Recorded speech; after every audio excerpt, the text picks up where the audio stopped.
Salut les jeunes, salut les moins jeunes, j'espère que tout va bien chez vous. Surtout, faites pas la gueule. Je crois que nous, on n'a rien à se reprocher. On en attend beaucoup plus de notre club que le club en attend, je crois, de lui-même, parce qu'ils nous l'ont encore prouvé. On est en train de couler, tout simplement les amis, on est en train de couler. Donc voilà tout. Alors, il y a 100 000 choses à dire sur ce match. Il y a beaucoup de choses à dire. Je sais que je vais commencer à parler et que je vais oublier des choses. Et j'en suis désolé, mais parce que dès que je vais commencer à parler d'un sujet, je sais que je vais commencer à partir un peu dans tous les sens et je vais oublier des choses. Ne m'en voulez pas. Mais déjà, je voulais commencer en parlant du plan de jeu, du système mis en place. Parce que pour moi, la défaite, elle est beaucoup, principalement en tout cas pour Galtier. Euh, j'ai absolument rien compris déjà quand j'ai vu la compo. Ce que moi je voyais, ce qu'il fallait faire pour contrer l'OM, pour contrer leur jeu, pour nous jouer correctement, je l'attendais pas. Je savais très bien que Galtier allait pas mettre ça en place, mais il y a des choix, franchement, pour moi, qui sont horribles, tout simplement. Donc, j'avais pensé à pas mal de choses. Mettre Nuno Mendes plus haut, quitte à mettre Bernat à sa place. Je voulais la défense à 3 moi déjà absolument, mais je savais que ça serait pas possible. Je savais que Galtier le ferait pas. Mais quitte à mettre ta défense à 4 pour moi, Bernat devait jouer à la place de Mendes et Mendes le faire jouer un cran plus haut. C'est le seul joueur de profondeur que tu as. Et sachant comment l'OM s'expose, il te fallait au moins une profondeur, au moins une personne qui propose en profondeur. Donc voilà. Alors, en plus, l'OM a proposé un jeu, c'est quasi suicidaire ce qu'ils ont proposé en première mi-temps. C'est quasiment suicidaire. Parce que, certes, il n'y a pas Mbappé. Il n'y a pas Mbappé. Et si Mbappé était là, je pense qu'il ne se serait pas permis de monter aussi haut au front. Et c'est tout à leur honneur. Ils ont fait exactement ce qu'il fallait pour faire mal au PSG.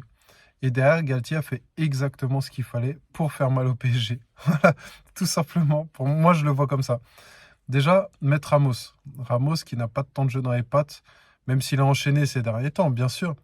Mais là, il revient de sa petite blessure. Il n'est pas propre techniquement pour balancer des ballons, faire des changements d'aile, etc. Bien sûr. Je pense il a été titularisé pardon, pour sa capacité à jouer dans les airs. Ça, là-dessus, il n'y a rien à dire. Mais pour moi, pour être plus serein, il fallait que ce soit Danilo à sa place. Euh, Et Danilo, surtout pas en tant que numéro 6. Tu sais très bien que l'OM va te presser. C'est pas Danilo qui, techniquement, va s'en sortir, va dribbler 2-3 joueurs en se retournant, essayer de remonter la balle, casser une ligne, etc. C'est Verratti qui devait être à sa place. Et Danilo à la place de Ramos. Pour moi, à ce moment-là, déjà, tu as un gros problème. Devant, tu joues avec Messi Neymar. Euh, si l'animation derrière était correcte, je pense que ça aurait pu marcher. Mais là, au vu de déjà ta charnière et ton milieu, il y a un gros problème. On sait très bien qu'on va pas s'en sortir de cette manière. Et quand on voit la physionomie du match derrière, ce but-là, le premier, le penalty, fallait pas se le prendre. Parce que c'est. Moi, je m'étais dit en voyant le match que l'OM, ils vont tenir comme ça 30 minutes, 35 minutes. C'est impossible de tenir tout ce qu'ils ont offert physiquement, ils peuvent pas tenir. Et on le sait toujours, les équipes qui jouent comme ça contre le PSG, ils peuvent pas tenir. Et c'est là que le PSG derrière met son jeu en place. On n'aurait peut-être pas marqué, ça aurait peut-être rien changé du tout. Mais fallait pas le prendre à ce moment-là, parce que derrière, ils ont commencé à baisser en intensité. Nous, on a pu essayer de construire, essayer de sortir. Mais franchement, on s'est fait manger. Et c'est tout à l'honneur des Marseillais, parce que ils ont mérité leur match, enfin, largement. Pour revenir au début du match, le presque penalty qui n'a pas été sifflé quand Hakimi dévie la balle avec son coude, pour moi, il y a penalty. J'ai même envie de dire qu'il y a plus penalty sur cette situation-là que sur Under, c'est pour vous dire. Mais ouais, franchement, je trouve que le match a été particulièrement dégueulasse de la part de nos Parisiens. Je retire rien du tout aux Marseillais parce que eux, ils ont fait leur match, ils sont venus avec leurs idées, ils ont joué leur football. Et ce qui fait aussi grandement la différence, c'est que eux, ils sont venus jouer ce match. Ils sont venus pour le gagner, entre guillemets. Ils ont tout donné, alors que nos Parisiens, d'un autre côté, ils n'ont rien proposé. Certes, on s'est fait bouffer, bien sûr, mais on n'a rien proposé. Même quand on sortait, on partait en profondeur, il se passait rien. On se retrouvait limite à faire des 1 contre 1, il se passe rien. Il n'y a rien à proposer, il n'y a rien à aller chercher. Comment tu veux t'en sortir? Même contre l'OM, je parle même pas du Bayern, même contre l'OM, comment tu veux t'en sortir? Ça aurait été une autre équipe que l'OM qui joue de la même manière. Qu'est-ce que tu veux t'en sortir? Il n'y a rien à faire. J'arrive pas à comprendre. Donc le système de jeu, pour moi, déjà éclaté. On va dire que sur 100%, il y a 20% pour nos joueurs. Parce qu'il n'y avait pas l'intensité, il n'y avait pas le tranchant, tout simplement. Et les 80% restants, c'est pour le Galtier, déjà de base. Tu vois que tu te vautres. Change ton système de jeu. Même en plein match, on n'est pas obligé d'attendre la mi-temps. Change ton système de jeu. Tu vois que tu te fais bouffer. Faut tenter quelque chose. Mais à part le voir faire ça, il s'est rien passé. Rien du tout. Déjà pour moi, Zahir Emery, il était titulaire indiscutable pour ce match. Déjà en parlant de méritocratie, il devait être titulaire parce qu'il nous a prouvé que c'était notre meilleur milieu de terrain avec Verratti. Il n'y a pas à dire. Parce que lui, au moins, il a de la personnalité. Lui, au moins, il essaye d'avancer. Il essaye de proposer, de percuter, de faire des passes en avant. Il essaye de toujours se tourner vers le but adverse. Donc, pour moi, il méritait. Et c'est aussi un message à envoyer à nos jeunes. Si tu fais jouer un jeune comme lui, Zahir Emery, en tant que titulaire dans un match comme ça prouve aussi à nos jeunes qu'ils ont une place à se faire. Là, le mec mérite, entre guillemets, il n'est pas titulaire. Et je trouve ça, encore une fois, dégueulasse. On s'en bat les couilles que le mec, il a 16 ans, que l'autre, il en a 30. Si le mec de 16 ans, il est meilleur que le mec de 30 ans, c'est à lui de jouer. C'est tout, ça s'arrête là. Pour moi, il n'y a pas besoin de chercher. Et il aurait largement plus apporté qu'un Fabien Ruiz, par exemple, qui a été fantomatique pendant le match. Le mec, il est lent. Il choisit ses matchs, on le sait. Il y a des matchs où il va faire une très grosse prestation et il va t'enchaîner 5-6 matchs où le mec, il va faire n'importe quoi. Et là, il était lent, approximatif, techniquement. Un Zahir Emery à sa place, je suis désolé, ça aurait été largement mieux. On va essayer de faire un petit peu dans l'ordre parce que je pars un peu dans tous les sens, mais Donnarumma, s'il n'est pas là, euh, on lui reproche de faire des mauvaises relances, des fois de dégager un peu n'importe comment, etc. Mais sur sa ligne, sur ce match-là, en tout cas, s'il n'est pas là, l'OM nous en met 2, 3, 4, c'est pareil. Et ça s'est mérité de la même manière qu'ils ont gagné le match. Devant, Ramos, je suis désolé, même s'il nous met le but, même si à la fin c'est lui qui met les occasions, c'est quand même pas croyable ça aussi. Que ça soit Ramos, ton défenseur central, qui a le plus d'occasions dangereuses dans le match, c'est pas croyable. Et pour moi, il tire Marquinhos vers le bas. Ça me fait mal de dire ça de Ramos, parce que c'est un défenseur que j'ai beaucoup admiré, moi, dans toute sa carrière. Il a tout simplement été énorme. Mais là, c'est juste plus possible. Il n'y arrive plus. Et pour moi, la question de la prolongation, elle se pose vraiment. Elle se pose vraiment parce que je vois pas en quoi il mérite une prolongation, tout simplement. Et il tire Marquinhos vers le bas parce que on le voit quand Danilo est aux côtés de Marquinhos. Marquinhos ne joue pas du tout de la même manière. Alors il doit passer son temps, je pense, à calculer peut-être les futures erreurs de Ramos et lui-même en oublie peut-être son rôle à lui parce qu'à force de compenser, bah, lui-même fait des erreurs. Et je pense que ça, il y a vraiment un problème avec cette charnière centrale-là parce que ça ne fonctionne pas tout simplement. Hakimi, il a été intéressant, même s'il y a des petites erreurs techniques, etc. pendant le match. Il a essayé de proposer, en tout cas, il a vraiment essayé, tout simplement. Juste ça, c'est suffisant comparé au reste. Nuno Mendes, bah, il a fait le taf, mais en attendant, il a essayé de proposer en profondeur. Et lui, tu vois par son comportement qu'il a un certain amour du PSG. Et ça, j'ai vraiment aimé dans les images parce que il donne vraiment. Et Danilo, pareil. Danilo, c'est un soldat pour le PSG. Même quand il était sur le banc à la fin du match, quand on voit, il se bouffait les ongles, il tremblait, il était stressé. Ça se voit qu'il est vraiment touché, il est vraiment impliqué. Et pour moi, Danilo, il méritait pas de sortir par rapport à ce qu'il donnait, par rapport à ce qu'il faisait. Il y en a d'autres qui devaient sortir déjà avant lui. Je suis désolé. Tout ça à la fin pour faire rentrer Solaire, etc. On va pas revenir là-dessus, mais ça sert à rien, c'est inutile. Et c'est encore un problème parce que Déjà, il te manque des joueurs dans ton 11 titulaire. C'est déjà un problème. Donc, tu fais jouer des joueurs de banc, entre guillemets, qui sont mauvais, on va dire les termes. Mais même tes joueurs qui sont mauvais pendant le match, tu les remplaces par qui? T'as qui sur le banc? T'as rien.